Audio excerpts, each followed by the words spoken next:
Yeah, right. I have a plan. Because I need to work on this car on like all four sides, rather than having to move the bike to then pull the car out, which is still difficult on the skates because it's heavy. I don't know why I never thought of it before.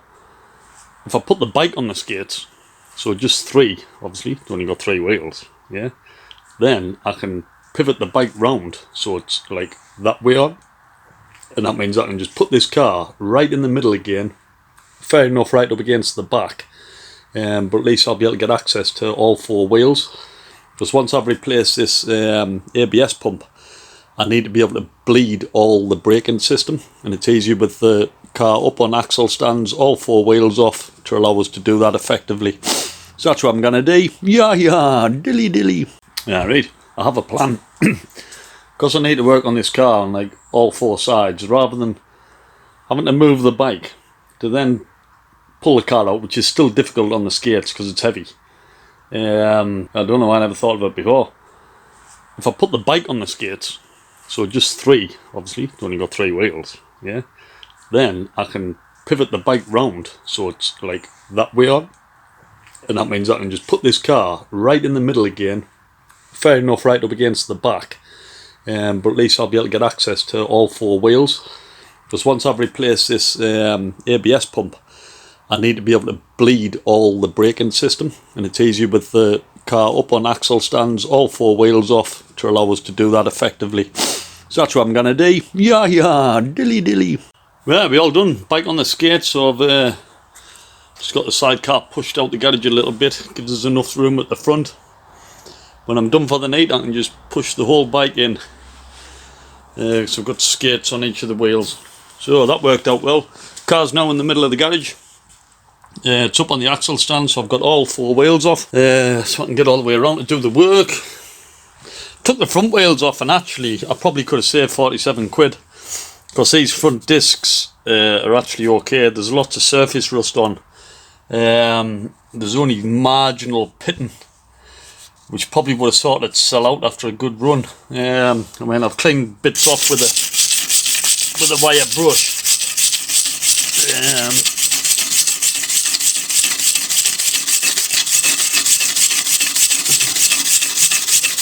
Yeah, so there is still quite a bit of pitting on there. It's the pitting that'll fail the MOT. However, I probably would have gotten away with them. I have to say, after a bit of a run out, yeah, cleaned the face of the pads up as well. Cleaned all these discs up, they probably would have been okay. There's not much lip on them. I think they've been replaced quite recently, these. Yeah, the pads are really thick as well. Don't know if you can see, but yeah, so anyway, never mind. They ordered now. Yeah, if I just waited till tonight, but I couldn't because I wanted to buy everything there and then.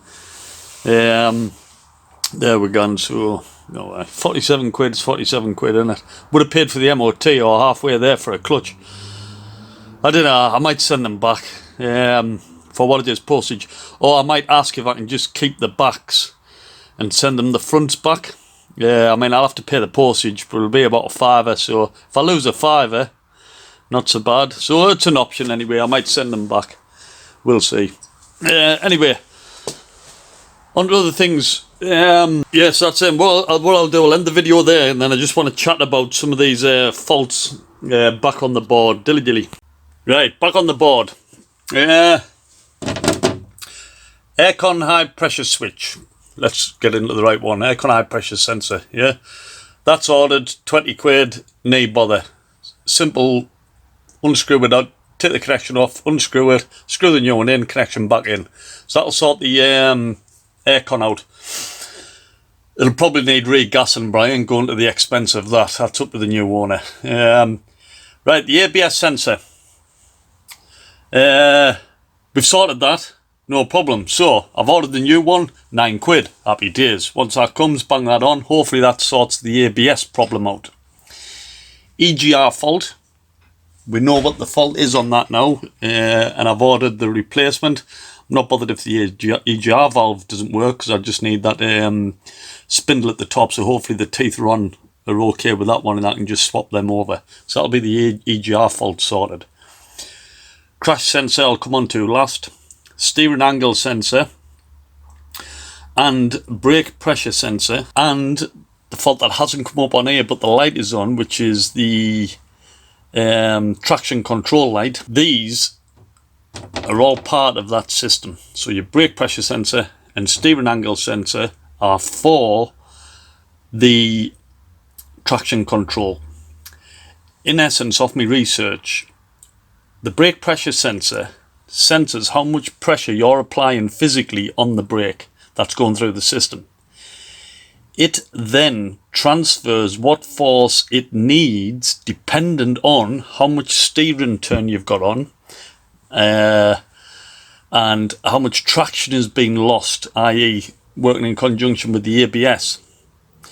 Therefore, if you're on full lock, you can imagine, and you want to apply full brake pressure in an emergency situation, yeah, the car would just want to slide forward because it's on full lock. So the brake pressure sensor senses this, how much force you're trying to put on, combined with how much steering you've got on, because it's got a sensor in there to know how much turn you've got on, and it will then lessen how much brake pressure it applies. So although you're slamming on the brake, it's not applying as much pressure as what you think, because it knows it's going to lose traction. It does all this in milliseconds. So to that end, that's why the steering angle sensor is coming up, because the brake pressure sensor isn't working to allow the traction control system to function. So I sort the brake pressure sensor out with that ABS pump, which I'm going to take off in preparation for the new one arriving so I can strip it. Put that back on, bleed the system, and then I've got to recalibrate the system, the brake pressure sensor and the steering angle sensor. In essence, I've got to set the VCDS up, have it plugged in. I've got to set it for calibration, and then I've got to take the car for a drive. 20 mile an hour, there's a certain parameters you've got to meet, a certain speed, and then certain turns left and right in certain sequences. That is to calibrate the steering angle sensor and the brake pressure sensor. Once it's calibrated, I can then finish on VCDS, safe close, switch the ignition off, switch it back on, and hopefully the light's gone off for the traction control. Yeah, and then when I go into VCDS, these problems will have gone. So that's that. So that's a bit of an update on that. Right, crash sensor, side airbag. Again, on research. This is where I'm learning a bit, Mick. I've just been talking about. Now, the crash sensor side airbag is inside the door, obviously for the side. So if you have a side impact, it will set off the side airbags, which are up here. So there's basically your seatbelt, so airbag sign up there. So we've got side airbags at here, which are activated by a side impact. Let's say the sensor is in the door. Now, a common thing on these, in basically all the Volkswagen Audi groups, on certain years, this year included, is, where's my torch? I'll quickly get me a torch so I can show you, because I'm about to do this in real time in a bit, and I'll try and keep the camera on so we can actually see. What happens is, it's not actually the sensor itself, which is quite obvious. You would go to reading that as a fault code, straight to the sensor, replace it. You've got to do it like for like, because they coded to the car. However, the most common problem is this here, where the cables go out of the car into the door. So inside here is all the cables running through, yeah, which I can feel. So I'm going to peel this back now and have a look inside and see if there's any cut wires, obviously off where the door's open and closed all the time. It makes sense because this driver's door is obviously going to be the one that gets opened and closed the most. The car's done 130,000 miles, so you can imagine how many times that's happened. And as I say, it is a common fault on most, so I'm quite hopeful when I take this off, which you'll have to get a screwdriver for, we're going to see a broken wire in there. So that'll be the next vid. Look out for that one. Dilly dilly. Right, because I can't do this one-handed, I've took the cover off, which just, you see the connectors at the top there, so that pulled the cover off. And then you just simply pull the release down, which pulls the plug out from the car. So that disconnects all the electrics that need to be transferred from the shell to the door itself. Now, here's the revealing bit. Dun, dun, dun. And again, I've got one hand, so I don't think you're going to be able to see. I'm not sure. However, right, I'm just going to put the camera down a minute. See if I can get these wires exposed. Right, so we can see in there, now if I can zoom in with it. Oh, I'm getting there. So you can see down there, so you can see the big thick brown wire, the cables, or the outer sheath if you like, is gone on that one and exposing a wire, so that can get shrink wrapped. But at the back there, you can see there's a brown wire and purple wire. The brown wire is completely snapped, and the purple wire, again, it's the outer casing or insulation that has gone there. So that is the problem, guys. Get zoomed right in here. Yeah, so there you go, snapped. So they are the two wires that are going to that side airbag crash sensor. So I'm going to have to take the door panel off because I'm not going to be able to get in to solder these. Take the door panel off so I can get the cables pulled through and then get them soldered together and use my shrinks to seal them up watertight and then put it back on, and that'll be one light off the dash of many. Dilly dilly. Right, so happy days. Cable is soldered, so it's just ready now to pop on the heat shrink. I'm trying to do this video at the same time, so if nobody's used or seen these, basically it goes over the cable, get it somewhere central, and then just I can get the camera to focus in, man. Hey yo, tell ya, referee. Oh, I'll be on all day. Yeah, and then basically just heat it up with the lighter, and that's it. It's heat shrinked on, sealed, watertight, which is what you need on bare cables. So I've also put wrap around all the other ones and heat sink them on. The big brown one that was exposed as well. A couple of other ones where they were starting to go, but not too bad. So what I'll do now is I'm going to put one large heat shrink around the whole lot there, where basically the bend is, and that'll just give it some more rigidity. Like that word, and yeah, prevent any more snapping, and that'll be a shoe damn fix. Certainly see the lifetime of this car. Nah, dilly dilly. Right, so happy days. Cable is soldered, so it's just ready now to pop on the heat shrink. I'm trying to do this video at the same time, so if nobody's used or seen these, basically it goes over the cable, get it somewhere central, and then just I can get the camera to focus in, man. Hey yo, tell ya, referee. Oh, I'll be on all day. Yeah, and then basically just heat it up with the lighter, and that's it. It's heat shrinked on, sealed, watertight, which is what you need on bare cables. So I've also put wrap around all the other ones and heat sink them on.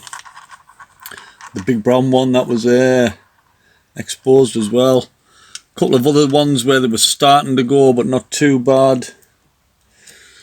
So what I'll do now is I'm going to put one large heat shrink around the whole lot there, where basically the bend is, and that'll just give it some more rigidity.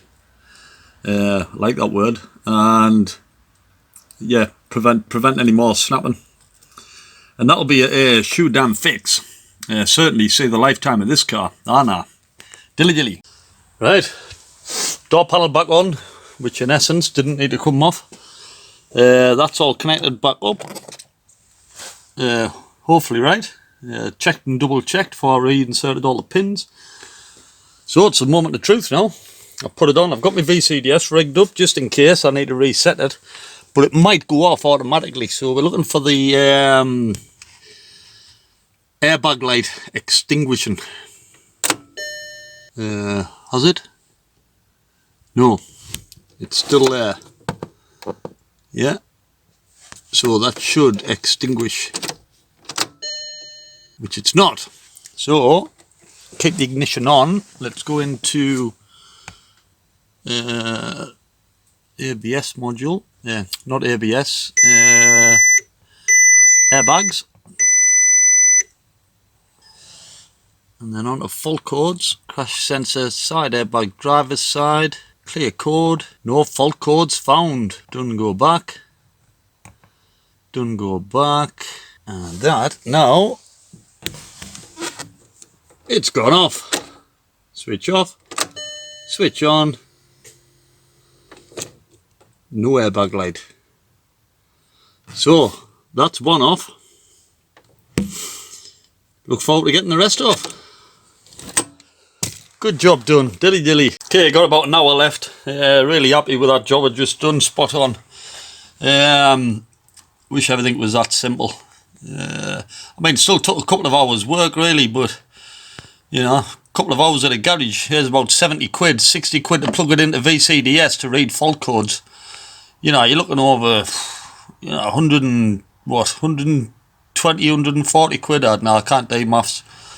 So I saved some dollar there and learnt a bit as well, which is what it's all about. Okay, so next is ABS pump. So I'll spend an hour on this. I might get it out in an hour. It depends, again, how easy things come out. So battery box out first, the tray, so just a couple of bolts there, 3 bolts, take that off, get that out the way. Then I just need to undo the, put some light on the matter. Undo the brake lines going in, so that's the 2 feeds. In fact there's the 2 feeds there, 2 in and then you 4 out. Now, it should really just be a case of undoing these unions here. And they lift out. However, because they've been in here for that long, sometimes the pipes can seize onto the unions.